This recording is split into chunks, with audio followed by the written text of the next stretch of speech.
આકાશવાણી અમદાવાદ વડોદરા પ્રાદેશિક સમાચાર હર્ષ લેવા વાંચે છે. વલસાડ, નવસારી સહિતના દક્ષિણ ગુજરાતના જિલ્લાઓમાં અતિ ભારે વરસાદનું હવામાન વિભાગે રેડ એલર્ટ જાહેર કર્યું છે.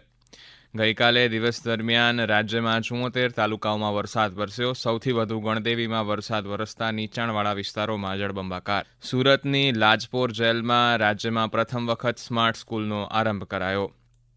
ચાંદીપુરમ વાયરસના નિયંત્રણ માટે અસરગ્રસ્ત જિલ્લાઓમાં તકેદારીના પગલાં ભરાયા અને ગુજરાત વ્યાપારી મહામંડળના નવનિયુક્ત હોદ્દેદારોનો પદગ્રહણ સમારંભ ગઈકાલે યોજાયો. રાજ્યમાં ચોમાસું જામ્યું છે ત્યારે હવામાન વિભાગે આજે દક્ષિણ ગુજરાત માટે વરસાદનું રેડ એલર્ટ જાહેર કર્યું છે. દક્ષિણ ગુજરાતના વલસાડ, નવસારી, દાદરાનગર હવેલીમાં અતિભારે વરસાદની હવામાન વિભાગે ચેતવણી આપી છે. જ્યારે દક્ષિણ ગુજરાતના તાપી, નર્મદા, સુરત અને ભરૂચ જિલ્લાઓમાં આજના દિવસ માટે ઓરેન્જ એલર્ટ જાહેર કરાયું છે. આ ઉપરાંત સૌરાષ્ટ્રના અમરેલી, ગીર સોમનાથમાં પણ ઓરેન્જ એલર્ટ જાહેર કરાયું છે.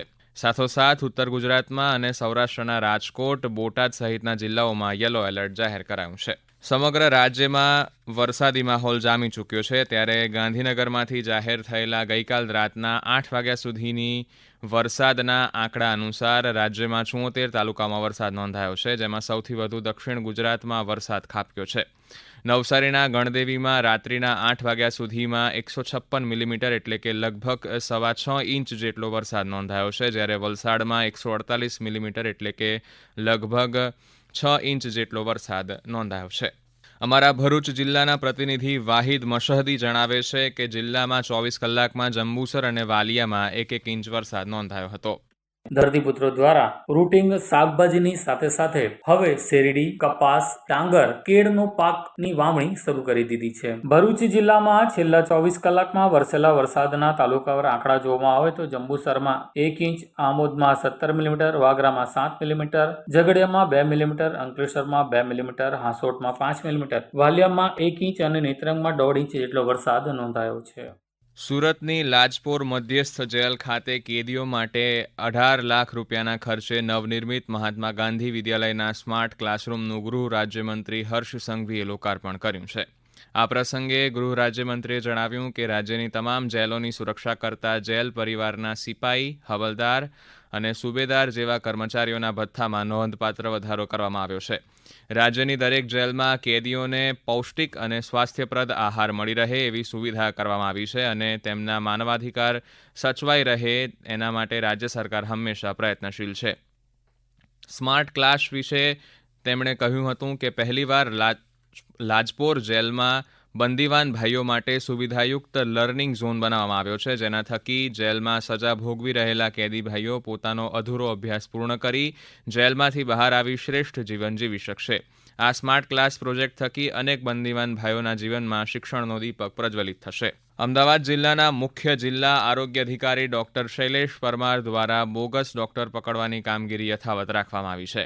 અમદાવાદ CDHO દ્વારા અનન્ય મલ્ટી સ્પેશિયાલિટી હોસ્પિટલ બાદ વધુ એક હોસ્પિટલને સીલ કરવામાં આવી છે અને બોગસ ડોક્ટર વિરુદ્ધ કડક કાર્યવાહી હાથ ધરવામાં આવી છે.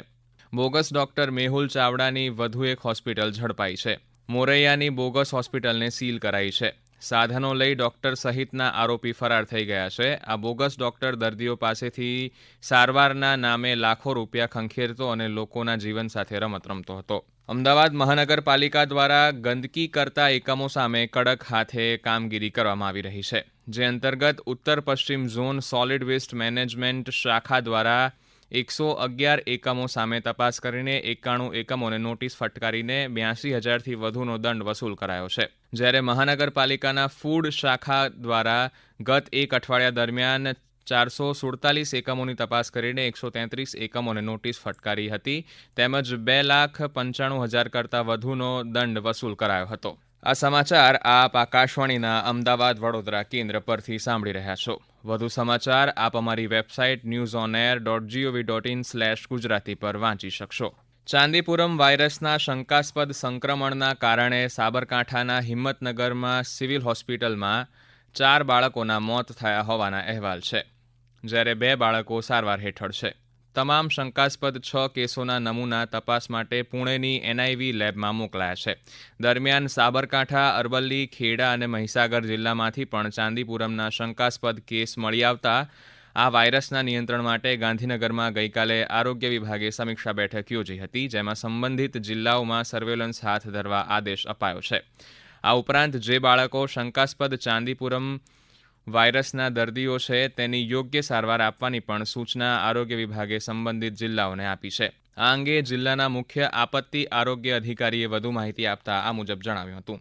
ચાંદીપુરા વાયરસ મેઇનલી સેન્ડફ્લાય થી ફેલાતો હોય છે અને આ સેન્ડફ્લાય એ કાચા મકાનોની તિરાડોમાં અથવા તો બહાર એનિમલ ડ્વેલિંગ્સ હોય એમાં અથવા તો બહાર જે જંતુઓ હોય એમાં જનરલી રહેતો હોય છે. સેન્ડફ્લાય એક વ્યક્તિને બીજા વ્યક્તિને કરડવાથી આ રોગ થતો હોય છે. સેન્ડફ્લાયને બચવા માટે આપણે જ્યાં જ્યાં તિરાડો હોય મકાનના, જ્યાં કાણા હોય એને પૂરી દેવા જોઈએ અને જો જોવા મળે તો આપણે મેલાથિયોન અને કેલ્શિયમ કાર્બોનેટથી ડસ્ટિંગ પણ કરવાનું થાય છે. બાળકોને ખાસ નેટમાં સુવડાવવાનું અને બાળકોને પૂરા કપડાં પહેરાવવાનું આપણે ખાસ કરવાનું થાય તો આનાથી ચોક્કસથી આ રોગ આપણે બચી શકીએ છીએ. ગુજરાત વ્યાપારી મહામંડળની 74મી સામાન્ય સભા ગઈકાલે યોજાઈ હતી. અમદાવાદ ખાતે યોજાયેલી આ સામાન્ય સભામાં નવા વરાયેલા હોદ્દેદારોને પદગ્રહણ સમારંભ યોજાયો હતો, જેમાં વિદાય લઈ રહેલા પ્રમુખ અજય પટેલે નવનિયુક્ત પ્રમુખને પદભાર સોંપ્યો હતો. ગત વર્ષ દરમિયાન કરવામાં આવેલા કામોની વિગતો પૂર્વ પ્રમુખે આપી હતી.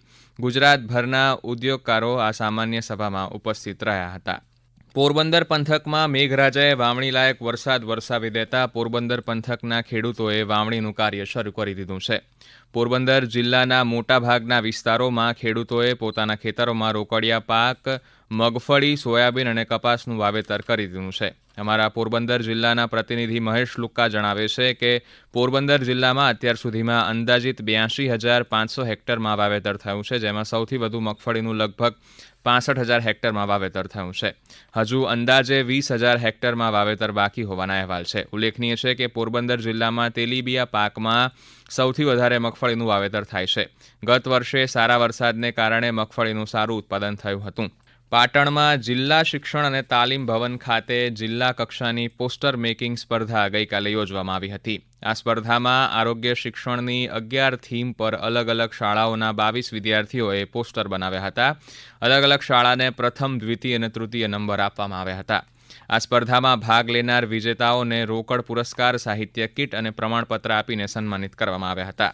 ભારતીય રેલવેએ મુસાફરોની સુવિધા માટે લાંબા અંતરની 46 વિવિધ મહત્વપૂર્ણ ટ્રેનોમાં સામાન્ય વર્ગના કોચની સંખ્યા વધારી છે.